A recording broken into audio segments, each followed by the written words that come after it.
ಯಾವುದು ಇಲ್ಲ. ನಾನು ಹೈಕಮಾಂಡ್ ಇಂದ ಏನ್ ಬಂತೋ ಏನ್ ಹೇಳಿದಾರೋ ಅದ್ರ ಮಾರ್ಗದರ್ಶನ ಕೇಳ್ತೀವಿ ಅಷ್ಟೇ.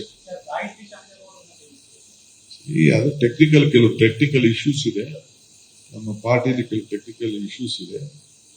ಇನ್ನ ಈಗ ತಾನೇ ನಾವು ಸ್ವೇರಿಂಗ್ ಬೇರೆ ಮಾಡೋದಿದೆ. ಇನ್ನ ನಮ್ಮ ಪಾರ್ಟಿಲಿ ಕೆಲವು ಲೆಕ್ಕಾಚಾರ ಇರ್ತದೆ.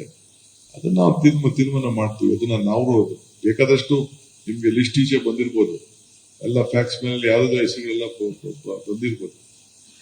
ಅದೆಲ್ಲ ಅಧಿಕೃತ ಅಲ್ಲ. ನಾನು ಏನ್ ಸೈನ್ ಮಾಡಿ ಗವರ್ನರ್ ಕೊಟ್ಟಿರ್ತೀನಿ, ದಟ್ ಈಸ್ ಓನ್ಲಿ ಫೈನಲ್. ನನಗೇನು ನಮ್ಮ ಪಾರ್ಟಿ ಹೈಕಮಾಂಡ್ ಅವರು ನನಗೆ ತಿಳಿಸಿರ್ತಾರೆ, ದಟ್ ಈಸ್ ಫೈನಲ್. ಬೇರೆ ನೀವು ಪೇಪರ್ ಅಲ್ಲಿ ಎಲ್ಲ ನಮ್ಮವ್ರು ಯಾರೋ ನಮ್ಮ ಕಾರ್ಯಕರ್ತರು ಲೀಕ್ ಮಾಡಿದ್ದು, ನನ್ನ ಪ್ರೆಸ್ ಸೆಕ್ರೆಟರಿ ಅವ್ರು ಲೀಕ್ ಮಾಡಿದ್ದೆಲ್ಲ ಇಟ್ ಇಸ್ ನಾಟ್ ಫೈನಲ್. ನಾನು ಗವರ್ನರ್ ಬರ್ದಿದ್ದಿಲ್ಲ ಫೈನಲ್.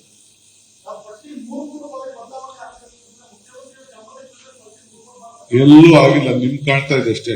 ಈಗ ಎಷ್ಟು ಹೆಸರು ಬೇಕಾದ್ರೂ ಚೇಂಜ್ ಮಾಡ್ಬೋದು. ನೀವು ಎಷ್ಟು ಮಖಗಳು ತೋರಿಸಿದ್ರಿ 20 ದಿನದಿಂದ? 4 ಕ್ಯಾಬಿನೆಟ್ ತೋರಿಸಿದ್ರಿ ನೀವು. 4 ಕ್ಯಾಬಿನೆಟ್ ತೋರಿಸಿದ್ರಿ.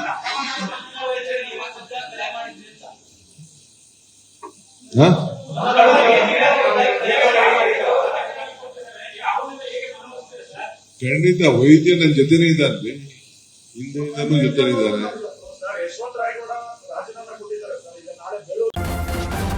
ನ್ಯೂಸ್ ಫಸ್ಟ್ ನಿರ್ಭೀತಿಯಿಂದ ನಿಮ್ಮ ಪರವಾಗಿ.